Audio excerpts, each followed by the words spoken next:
അഭിവൃദ്ധിക്കും ഉദ്ദേശ കാര്യങ്ങൾ അല്ലെങ്കിൽ ഉദ്ദിഷ്ട കാര്യങ്ങൾ നടത്തുന്നതിനും ബിസിനസ്സിലുണ്ടായ പരാജയങ്ങളൊക്കെ നികത്തുന്നതിനും ബിസിനസ് കൂടുതൽ അഭിവൃദ്ധിപ്പെടുന്നതിനും ഒക്കെ ആയിട്ട് ധാരാളം ആളുകൾ എത്തുന്ന ധാരാളം ചാത്തൻ ക്ഷേത്രങ്ങൾ, അത് വിഷ്ണുമായ എന്ന പേര് ധാരാളം ചാത്തൻ സ്വാമിയുടെ ക്ഷേത്രങ്ങൾ തൃശ്ശൂരിൻ്റെ പല ഭാഗങ്ങളിലുമുണ്ട്.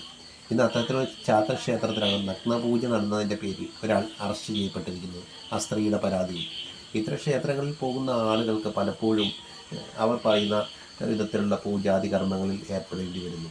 അവർ പറയുന്ന പൈസ കൃത്യമായിട്ട് അവിടെ കൊടുത്തില്ലെങ്കിൽ അവർക്ക് പല വിധത്തിലുള്ള ദൂഷ്യങ്ങൾ സംഭവിക്കുമോ എന്നവർ ഭയക്കുന്നു. എന്നാൽ ഇവിടെ പോകാതിരിക്കുകയും ഇവിടെ പോയാൽ ഉദ്ദേശിച്ച കാര്യം നടക്കുമെന്ന് പലരും വിചാരിക്കുന്നുകൊണ്ട് പല ആളുകളും ഇത്തരം സ്ഥലങ്ങളിൽ ധാരാളമായി എത്തുന്നു. ഇത്തരം സ്ഥലത്തെ ക്ഷേത്രങ്ങളിലേക്ക് ഇന്നത്തെ സാമ്പത്തിക സ്ഥിതി നമ്മൾ അന്വേഷിച്ചാൽ മനസ്സിലാകും. വലിയ കൊട്ടാരങ്ങൾ പോലെയുള്ള, വലിയ മണിമാളികൾ പോലെയുള്ള വലിയ സാമ്പത്തിക മുടക്കുള്ള ക്ഷേത്രങ്ങളായി ഇവിടുത്തെ പല ക്ഷേത്രങ്ങളും മാറിക്കഴിഞ്ഞു എന്നുള്ളതാണ് യാഥാർത്ഥ്യം. പല ക്ഷേത്രങ്ങളിലും നമ്മൾ സഞ്ചരിച്ചാൽ മനസ്സിലാകും.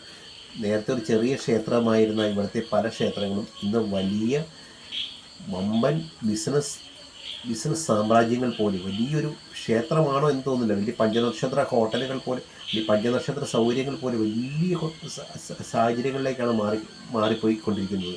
ഇവിടെ ഇതൊന്ന് ഭക്തർ കൊടുക്കുന്ന വലിയ തുക, വലിയ സംഭാവന ഇവിടെ വലിയ തോതിലുള്ള വളർച്ചയ്ക്കാണ് കാരണമായി മാറിക്കൊണ്ടിരിക്കുന്നത്. പലർക്കും തങ്ങളുടെ ബിസിനസ് പരാജയപ്പെടും. വലിയ ബിസിനസ്സുകാരാണ് ഇവിടേക്ക് എത്തുന്നതിൽ ഏറെയും. ബിസിനസ് പരാജയപ്പെടുമ്പോൾ അവസാന ആശ്രയം എന്ന നിലയിലാണ് ഇത്തരം ക്ഷേത്രങ്ങളിലേക്ക് ഇവർ ചെന്നെത്തുന്നത്.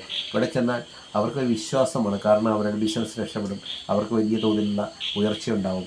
അതുകൊണ്ട് അവർ പറയുന്ന സംഭാവനകൾ നൽകാനും അത്തരം പ്രാർത്ഥനാ രീതികൾ പിന്തുടരാനും അവർ ശ്രമിക്കും. അതിന് പ്രായശ്ചിത്തം, അതിന് സഹായമെന്നോണം വലിയ തുകയാണ് ഇവരൊക്കെ ഇത്തരം ക്ഷേത്രങ്ങളിലൊക്കെ സംഭാവന കൊടുക്കുന്നത്. തന്മൂലം ഇത്തരം ക്ഷേത്രങ്ങളൊക്കെ ഇത്തരം പ്രൈവറ്റ് ക്ഷേത്രങ്ങളൊക്കെ വലിയ വളർച്ച പ്രാപിച്ചിട്ടുണ്ട്. ഇത്തരം സ്ഥലങ്ങളിൽ യാത്ര ചെയ്യുമ്പോൾ നമുക്ക് കാണാൻ കഴിയും വലിയ കൊട്ടാരങ്ങൾ, വലിയ മണിമാളികകൾ പോലെ പടുത്തുയർത്തിയിരിക്കുന്ന ഇവിടുത്തെ ക്ഷേത്രങ്ങൾ കാണുമ്പോൾ.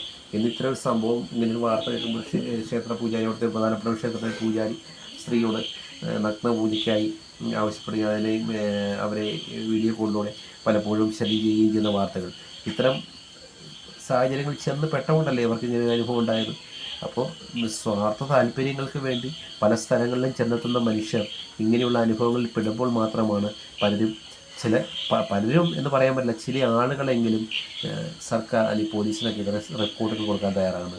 പലർക്കും ദുരനുഭവങ്ങൾ ഉണ്ടെങ്കിൽ കൂടിയും പല ആളുകളും പല സ്ഥലങ്ങളിലും എന്തൊക്കെ സംഭവിച്ചാലും പറയാതെ അവരുടെ മാനഹാനി അല്ലെങ്കിൽ അവർക്ക് പറയാനുള്ള ബുദ്ധിമുട്ട് കൊണ്ട് പറയാതെ പോകുന്നു. എന്തായാലും ഈ സ്ത്രീ ഇങ്ങനെ പറയാൻ തയ്യാറായതുകൊണ്ട്